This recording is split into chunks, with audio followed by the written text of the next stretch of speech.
My best friend told me to stay invisible at the charity gala. He lost it when the CEO's daughter spent the entire night dancing with me. Just before we walked into the ballroom, Gavin grabbed my arm and yanked me back. His grip was so tight it wrinkled my rental suit jacket. He told me tonight was about networking for him, not me. I was only there because his +1 canceled, and he needed someone to hold his drink. He made me promise to stay by the bar, keep my head down, and not talk to anyone important. I agreed. Gavin had been my roommate since freshman year, and I felt I owed him for getting me into this industry.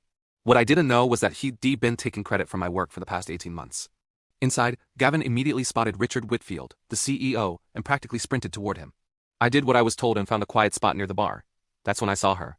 She was standing alone, looking completely bored while guys in expensive suits tried to impress her. It was Isabel Whitfield, the CEO's daughter. Her photo was on the foundation's website.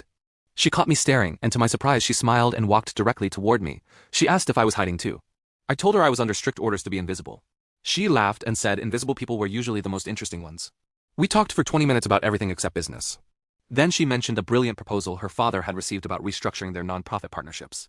My stomach dropped. I wrote that proposal. Gavin had submitted it under his name. I told her I was familiar with it, that I'd helped with some research.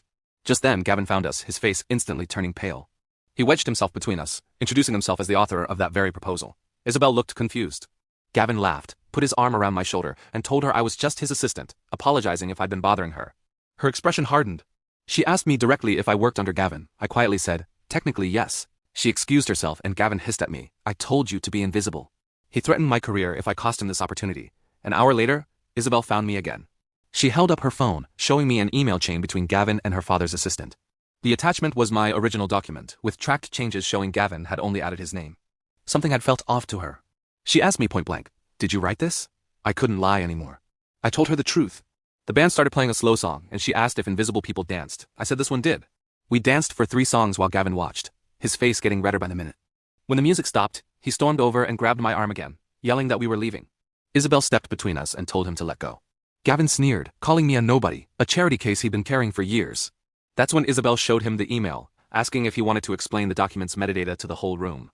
The color drained from his face. She called her father over. Richard Whitfield looked at the proof, then at Gavin, and had security escort him out. The entire ballroom watched. Isabel squeezed my hand and said the foundation was looking for a new partnerships director. She asked if I knew anyone qualified. I smiled and said I might. We danced until midnight.